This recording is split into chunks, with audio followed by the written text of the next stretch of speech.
Welcome to the final step in putting everything you've learned from this video series into action.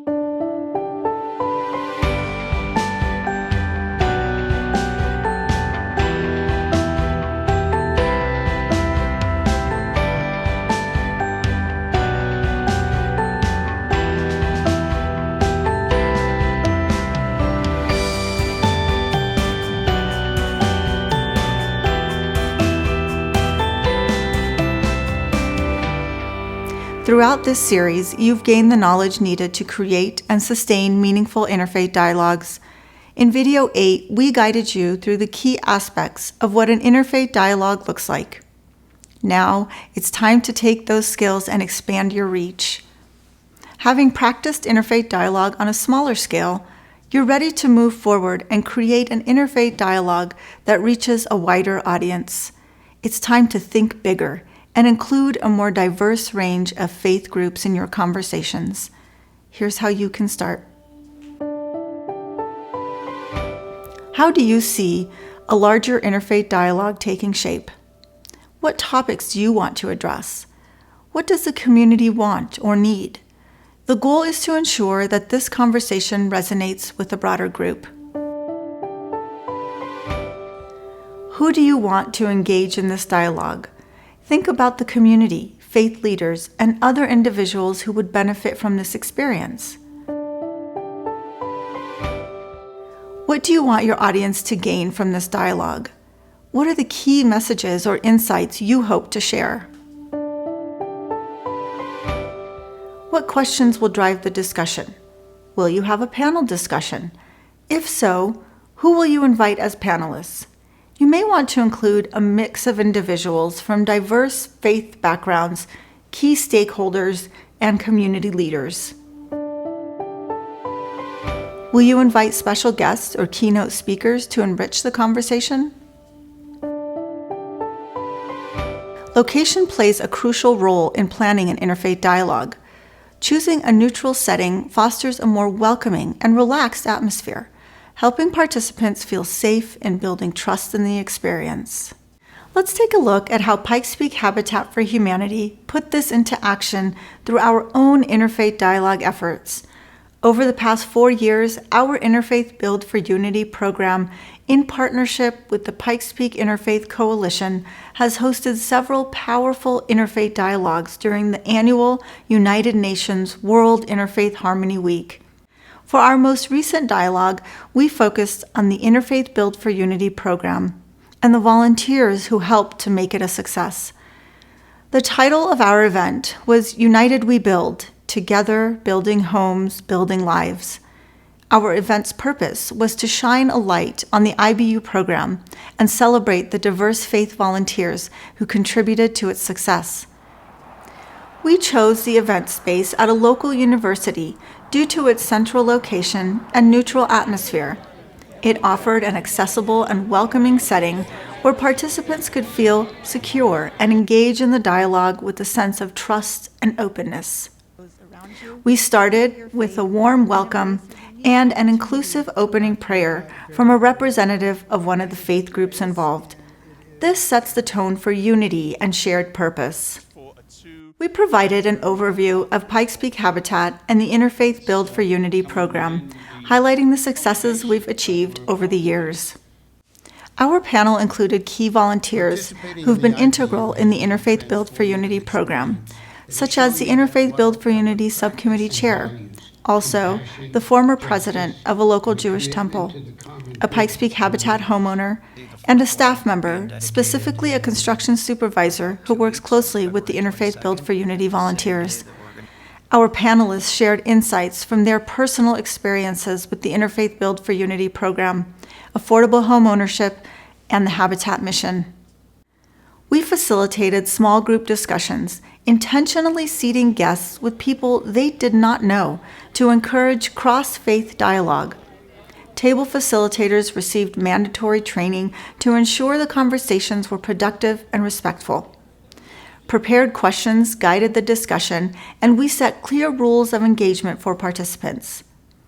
We allowed about an hour for these discussions so that there was ample time for sharing ideas. As a symbol of Pikes Peak Habitat's Interfaith Build for Unity program's lasting impact, the subcommittee collaborated to design a gift, a timeless interfaith bench, to present to the Interfaith Build for Unity homeowners.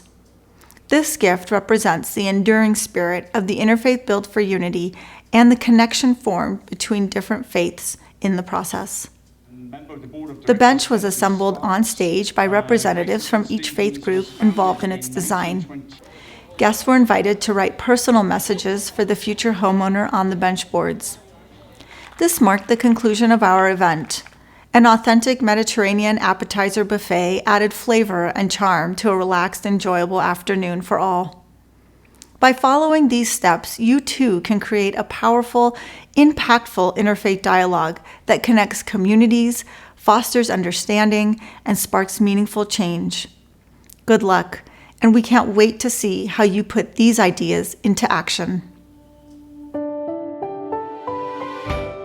As we wrap up this interfaith collaboration training series, we want to take a moment to express our deep gratitude for your time, dedication, and courage in engaging with this important work. At Pikes Peak Habitat for Humanity, we firmly believe that when we come together across lines of faith, ideology, and tradition, we can create something truly transformative. Through efforts like the Interfaith Build for Unity, we have witnessed firsthand how collaboration can not only provide affordable housing, but also foster lasting relationships and a deeper understanding among diverse communities. In video 8, we showed you an example of what an interfaith dialogue looks like. Perhaps having practiced interfaith dialogue on a smaller scale, you're ready to move forward to engaging a wider audience. It's time to think bigger and include a more diverse range of faith groups in conversation about bridge building through collaborative projects. Good dialogue is just the beginning. The real impact of this work happens beyond the examples set in these videos and engaging in healthy conversation. It will be about moving those conversations into action, into project-based outcomes that your local interfaith community can engage in to realistically build bridges in your own community. Once platforms for healthy dialogue have been created, here again are some practical steps from video 5 that can help you move conversations into action. Build on existing interfaith efforts, or if there are none, this may be your opportunity to create one.